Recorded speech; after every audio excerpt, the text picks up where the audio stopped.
اعوذ باللہ من الشیطان الرجیم، بسم اللہ الرحمن الرحیم۔ راجہ منیر خان کے ساتھ میں ہوں آپ کا میزبان ہارون تنوری۔ آج بات کریں گے ضمنی انتخابات کی، جس میں 43 سال کے جو ہے لاہور ہائی کورٹ نے ان کے الیکشن کمیشن کے آرڈر کو سسپینڈ کر دیا۔ اس کے ساتھ ساتھ ایک بڑی خبر ہے کہ چودھری پرویز الہی سابق وزیر اعلیٰ پنجاب، وہ پاکستان تحریک انصاف میں انہوں نے شمولیت اختیار کر لی ہے۔ ملک کے اندر مہنگائی اور لا اینڈ آرڈر کی سچویشن جو عجیب سی ہے، افراتفری کے کالم ہے، غریب جو ہے وہ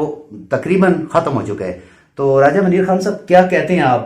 اس میں ایک طرف وہ ضمنی انتخابات تھے جس میں ہری پور کے اوپر ہماری NA-17 اور NA-16 اس پہ بھی ہونے تھے۔ 43 سال کے جو لاہور ہائی کورٹ نے ان کے الیکشن کمیشن کے آرڈر کو سسپینڈ کیے۔ دیکھیں جی، بسم اللہ الرحمن الرحیم، اصل میں یہ ہے کہ جو آپ نے شاید آرڈر جو انہوں نے کیا ہے اس کو اگر دیکھیں تو انہوں نے وقتی طور پہ جو ہے نا ان کو ریلیف دی ہے جی، جب تک ان کا ڈیٹیل فیصلہ نہیں آتا اس وقت تک ان لوگوں کو ریلیف دیا گیا ہے۔ دیکھیں اگر ہم قانون اور ان چیزوں کو دیکھیں تو جو اسپیکر کی جو زبان سے جو نکلتا ہے، جو اس کی رولنگ ہوتی ہے، وہ ایک قانون کی حیثیت ہے، اور اس میں جو سپریم کورٹ ہے، ہائی کورٹ ہے، کوئی بھی جو ہے نا اس کے فیصلے کو وہ جو ہے چیلنج نہیں کر سکتی یا اس کے فیصلے کے خلاف وہ نہیں جا سکتی، کیونکہ جو ہماری پارلیمنٹ جو ہے وہ ہمارا سپریم ادارہ ہے، اور اس میں جو چیزیں قانون سازی کی جاتی ہے وہ میں سمجھتا ہوں اس پہ صرف سپریم کورٹ یا ہماری جو کورٹس ہیں اس کی تشریح کر سکتی ہیں۔ ظاہر ایکسیپٹ اسی لیے کیا، اس میں کچھ ایسے حکم تھے جن کے اوپر ہائی کورٹ نے فیصلہ کر دیا ہے۔ بہت سارے پہلے یہ تھا کہ راجہ پرویز اشرف صاحب کو یہ کہنا تھا کہ جی آپ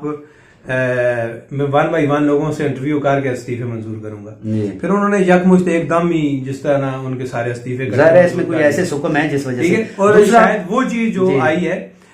جو انہوں نے اکٹھے استعفے ایک دم منظور کر بنیاد اس کو بنیاد بنا کے جو کورٹ کا فیصلہ ہے، لیکن وہ بھی اگر آپ کا جب تک ڈیٹیل فیصلہ نہیں آ جاتا اس وقت تک آپ ان کو مطلب اس حساب سے نہیں دیکھ سکتے۔ اب وہ ڈیٹیل فیصلہ دیکھیں گے اس کے بعد جو ان کا مگر وقتی جو ہے سسپینشن وقتی طور پہ جو ہے ان لوگوں کو ریلیف مل گیا، اور سابق MNA ہو گئے تھے وہ پھر MNA بن گئے۔ دوسرا، آج چودھری پرویز الہی اپنی ٹیم سمیت جو ہے وہ پاکستان تحریک انصاف میں شامل ہو چکی ہے۔ دیکھیں میں یہ سمجھتا ہوں کہ یہ انہوں نے ان کی اپنی ایک سیاسی وہ ہے، لیکن بیسیکلی ان کا پنجاب میں مطلب ان کے آباء و اجداد سے ایک بڑا نام چلا آ رہا تھا، لیکن چودھری شجاعت اور چودھری پرویز الہی پنجاب کی سیاست میں لازم ملزوم تھے، اور ان کے آپس میں اختلافات جو موجودہ اس میں آئے ہیں اس میں جو ہے نا میں سمجھتا ہوں کہ یہ جو چودھری پرویز الہی نے جو یہ اقدام کیا ہے یا وہ اپنے وجود عملی طور پہ ختم کیا، دیکھیں وہ کیسے وجود، یہ ظاہر پاکستانی سیاست کے اندر یہ ایک میور کی حیثیت رکھتے ہیں دونوں بھائی، چھوٹا بھائی اور بڑا بھائی، جس میں چودھری شجاعت حسین صاحب، چودھری پرویز الہی صاحب، یہ کسی نہ کسی روپ میں اقتدار کے اندر ضرور ہوتے ہیں۔ نہیں، وہ بات آپ بھی ٹھیک ہے، لیکن انہوں نے اپنا وجود ایک اپنی علیحدہ سیاسی جماعت کی حیثیت میں بیٹھ کے اپنا وجود ایک مضبوط اپنے آپ کو رکھا ہوا تھا، اور کسی جماعت میں دیکھیں وہ ان کا شامل ہو جانا ان کے لیے میں سمجھتا ہوں کہ اچھا جو ہے نا یہ طاقت تو ہے نا پاکستان تحریک انصاف اس میں کوئی شک نہیں، امپروومنٹ تو ملی ہے نا۔ ظاہر نہیں ہے کہ ان حالات میں جس وقت ملک کے اندر دیکھیں 12 جماعتیں ایک طرف ہیں اور پاکستان تحریک انصاف ایک طرف ہے، جماعت اسلامی جو ہے وہ تو بالکل ہی سائڈ پہ ہے، کیونکہ انہوں نے ایک مہنگائی کے لیے مارچ جو ہے، آپ یہ نہیں کہہ سکتے کہ جو PDM اس وقت مخلوط حکومت بنی ہوئی ہے وہ آئندہ آنے والے الیکشن میں متحد ہو کے لڑیں گے، نہیں، ہر جماعت اپنے امیدوار کھڑا کرے گی جب جنرل الیکشن ہوں گے، وہاں پہ ان کا آپس میں کوئی حالیہ آپ کے جو سسپینڈ ہوئے ہیں الیکشن، اس میں آپ دیکھ لیں PDM نے کوئی اپنا امیدوار بائیکاٹ کر دیا تھا کہ انہوں نے اپنی جماعتوں سے کہہ دیا تھا کہ جی ہم اپنے پارٹی کے امیدواروں کو کیا ہو رہا ہے، وہ کیوں اپنے پارٹی عہدیداروں کو ٹکٹ انہوں نے، میں آپ کو اس چیز کو اس میں کچھ تو ہے نا، دیکھیں 3 مہینے کے لیے یا 4 مہینے کا جو ٹائم رہتا ہے موجودہ اسمبلی کا، تو اس میں سمجھتا ہوں کہ کوئی بندہ بھی ایسی جو ہے نا نہیں غلطی کر سکتا۔ دوسرا راج صاحب دیکھیں مہنگائی، میں یہاں پہ یہ بھی دیکھیں کہ میں یہاں تو الیکشن کمیشن کو بھی یہ چاہیے کہ 90 دن یا 120 دن رہتے ہیں تو اسے ضمنی انتخابات کرانے نہیں چاہیے تھے، اس کو اسی طرح ایز اٹ از اس کو چھوڑ دینا چاہیے تھا۔ میرے خیال میں شاید یہ قانون بھی موجود ہے کہ شاید 120 دن یا 90 دن اگر رہتے ہوں تو وہ ضمنی انتخابات جو ہے نا وہ نہیں کروا سکتے،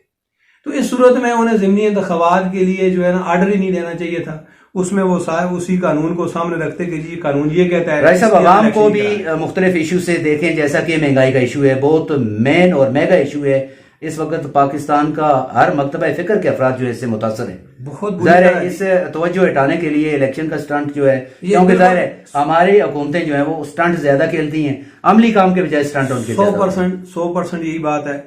کہ انہوں نے اس ایک شوشے کو چھوڑ کے عوام کو جو ہے نا وہ میڈیا پہ لگا دیا جی الیکشن ہو رہے ہیں نہیں ہو رہے ہیں، کورٹ نے یہ کر دیا ہے، اس نے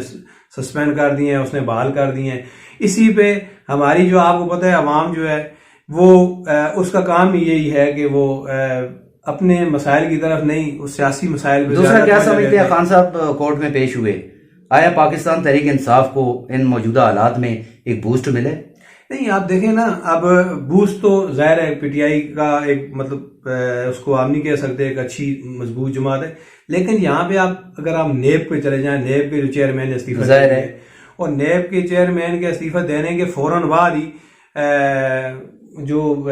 عمران خان کی اہلیہ ہیں اور انہیں بھی وہ نوٹسز جاری ہو گئے ہیں، شاید میرے خیال میں کل ان کو مل جائیں گے. اسی طرح عمران خان کو بھی نوٹسز جاری ہو گئے ہیں، جس سے آپ یہ اندازہ لگا سکتے ہیں کہ نیب پہ کتنا پریشر تھا. عمران خان کے جانے کے بعد بھی، پرائم منسٹر کی سیٹ سے ہٹنے کے بعد بھی نیب اسی پریشر میں تھا کہ اس نے ان لوگوں کی کرپشن پہ جس طرح ان کو نوٹسز نہیں جاری کر سکے تھے. تو اب ان کے آپ یہ توقع رکھتے ہیں کہ جو نیب کا چیئرمین آئے گا وہ ٹرانسپیرنٹ یہ احتساب کر سکے گا جیسے پہلے رہے ہیں؟ دیکھیں، میں یہاں پہ اگر ہماری جوڈیشری دنیا میں 136ویں نمبر پہ ہے نا جی، اس سے آپ یہ نہیں کہہ سکتے ہیں، کیونکہ جو نیب ہے نا یہ ہمیشہ جو ہے جو بھی حکومت ہوتی ہے اس کی لونڈی ہوتی ہے، اس کی مرضی کے فیصلے کرتے ہیں، اس پہ کوئی حق پہ اور میرٹ پہ ان کے فیصلے نہیں ہوتے ہیں. اگر یہ میرٹ پہ فیصلے کریں تو میں سمجھتا ہوں کہ شاید ہمارا یہ اتنا برا حال نہ ہو جو اس وقت جن حالات سے ہم گزر رہے ہیں. کیونکہ آج مہنگائی، یہ مطلب لا قانونیت، ہم کتنی مطلب برے حالات سے دو جا رہے ہیں. تو اگر ہمارا انصاف ٹھیک ہو، نیب کا کردار ٹھیک ہو، ہماری جوڈیشری کا کردار ٹھیک ہو، تو اس حالات سے ہم جو ہے نا اس حالات میں اب کم از کم نہ ہوتے. شکریہ جی. اللہ کرے ایسے ہی ہو کہ ہماری جو جوڈیشری جو ہے اس کو صحیح روش پہ آ جائے، آئین اور قانون کے مطابق آ جائے. جیسا کہ گزشتہ پروگرام میں ہم نے 1973 کے آئین کی بات کی تھی کہ 1973 کے آئین کو اس کی اصلی صورتحال میں مکمل طور پر نافذ کیا جائے تو ملک کے اندر کافی مسائل جو ہیں وہ کافی حد تک کنٹرول ہو سکتے ہیں. مگر اس کے ساتھ آج کی جو اپ ڈیٹ تھی اس میں ایک بلدیاتی جو خاص کر ضمنی الیکشن ہے ان کے حوالے سے، جن کا لاہور ہائی کورٹ نے جن کو سسپینڈ کر دیا الیکشن کمیشن کے فیصلے کو، اور اس کے بعد چودھری پرویز الہی کا پاکستان تحریک انصاف میں شامل ہونا اور خان صاحب کا کورٹ کے اندر پیش ہونا، اور اس کے ساتھ نیب چیئرمین کا استعفیٰ دے دینا، یہ بہت سی ایسی باتیں ہیں، بہت سی ایسی چیزیں ہیں کہ جو مختلف چیزوں سے پردہ اٹھا بھی رہی ہیں. اس کے ساتھ سب سے بڑی جو اس وقت ایشو چل رہا ہے، آرٹ ایشو جو ہے اس ملک کے اندر، وہ مہنگائی ہے. کیونکہ مہنگائی نے غریب آدمی کا جینا جو ہے وہ بالکل دو بر کر دی ہے. غریب آدمی کو 2 وقت کی روٹی میسر تک نہیں ہے. لگژری اشیاء جو ہیں وہ لگژری زندگی جو گزارنے والے لوگ ہیں انہیں کیا کہ ایک غریب آدمی کا آٹا یا چینی یا دالیں جو ہیں وہ کس اس پہ ہونی چاہیے، کیونکہ وہ پیزا کھانے والے لوگ ہیں. پیزا کھانے والے لوگوں کو کیا احساس ہوگا کہ غریب کی جو روٹی ہے اس کی کیا وقت ہے، اور مزدور کی تنخواہ یا مزدور کی جو دیہڑی ہے وہ آج بھی 500 روپے ہی ہے، وہ فاقوں پر ہے. تو آنے والے وقتوں میں امید کرتے ہیں کہ اللہ کرے پاکستان کے اندر کوئی ایسا حکمران آ جائے، ادارے ایسے ایکٹیو ہو جائیں تاکہ بہتر طریقے سے یہ کام کر سکیں. تو ناظرین پھر ملتے ہیں کسی نئے پروگرام کے ساتھ، تب تک کے لیے اجازت دیجیے. اللہ حافظ.